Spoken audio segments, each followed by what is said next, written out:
नमस्कार दोस्तों। मेरा नाम अभ्युदय है। आशा करता हूँ आप सब बहुत अच्छे से होंगे। आज ये कहानी जो मैं आपको बताने जा रहा हूँ ये एक सच्ची घटना पर आधारित है। जिस व्यक्ति ने मुझे ये कहानी भेजी है उन्होंने मुझे ये भी बताया कि भेजते समय भी उनकी हालत अच्छी नहीं थी।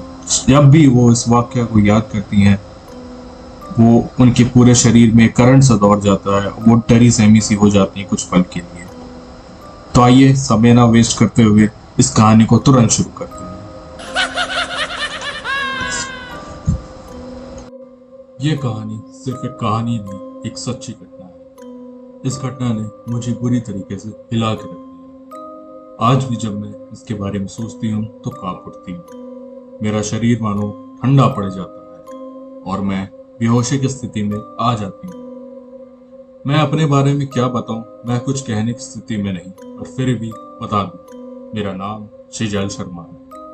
मैं कोई अमीर खानदान से नहीं हूं, पर मैंने मेरे कॉलेज में टॉप किया था।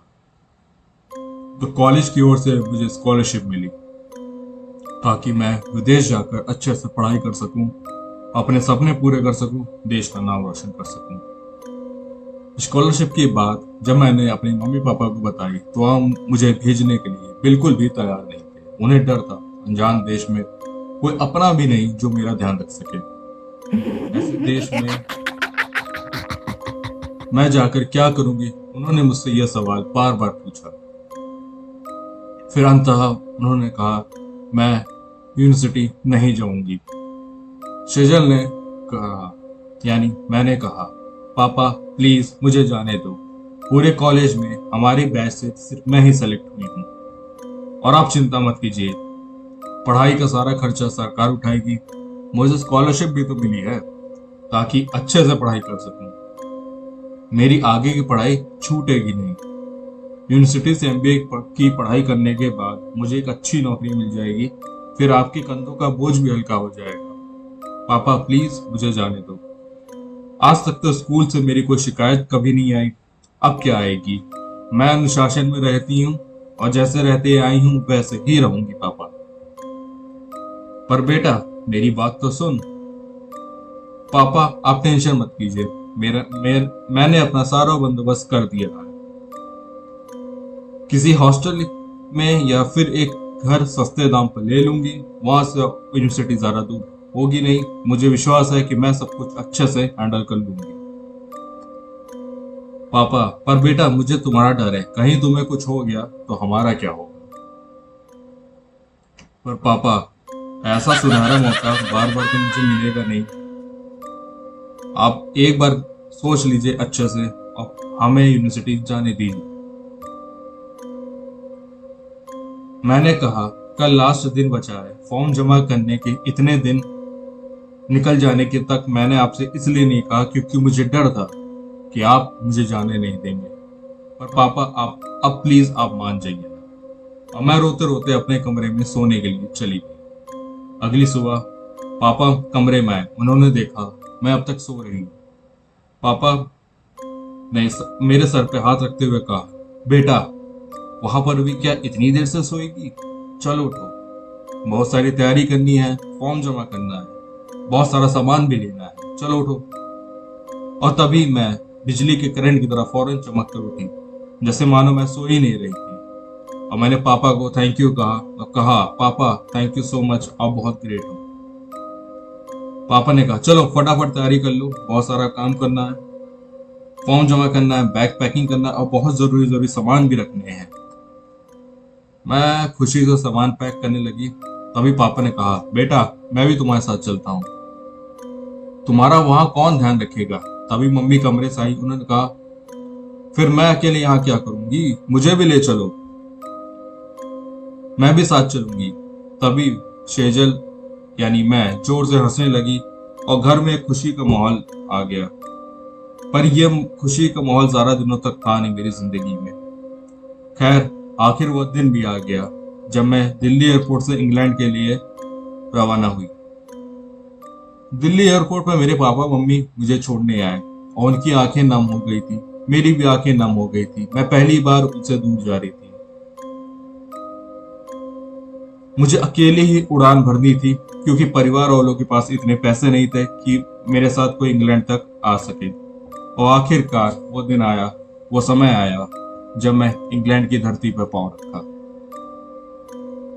मेरे लिए सब कुछ नया नया था, नए दोस्त, नए लोग, नए देश, नया कल्चर। इन सब के बीच मैं यूनिवर्सिटी भी पहुंची, जो कि एक सपने से कम नहीं था, जो आज हकीकत बन रहा था। नए स्टूडेंट्स जो सभी बहुत होनहार थे, जिन सभी को स्कॉलरशिप मिली थी, अलग अलग देशों से आए हुए थे। इन सब के बीच एक अच्छी चीज ये हुई कि मुझे जल्द ही भारत से आए स्टूडेंट्स का ग्रुप भी मिल गया और मैं उनके साथ घुल मिल भी गई। वैसे तो यूनिवर्सिटी में हॉस्टल की सुविधा भी है, पर मुझे सस्ते दाम पे घर चाहिए था। मुझे स्कॉलरशिप मिली तो थी, पर वो सिर्फ मुझे पढ़ाई के लिए मिली थी। वहां पर रहना, खाना पीना, बाकी जितने भी काम थे उसका बंदोबस्त मुझे खुद ही करना था। बहुत ढूंढने पर आखिरकार वहां से मुझे 15 किलोमीटर दूर एक छोटा सा घर मिला। यह घर थोड़ा सुनसान इलाके में था और लगभग जंगल जैसा माहौल था इसके आसपास।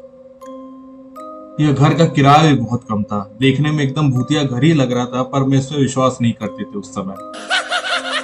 मैं और मेरी फ्रेंड एनी, जो कि एक अमीर खानदान की थी, उसने मुझे कहा कि हम यहाँ रहेंगे।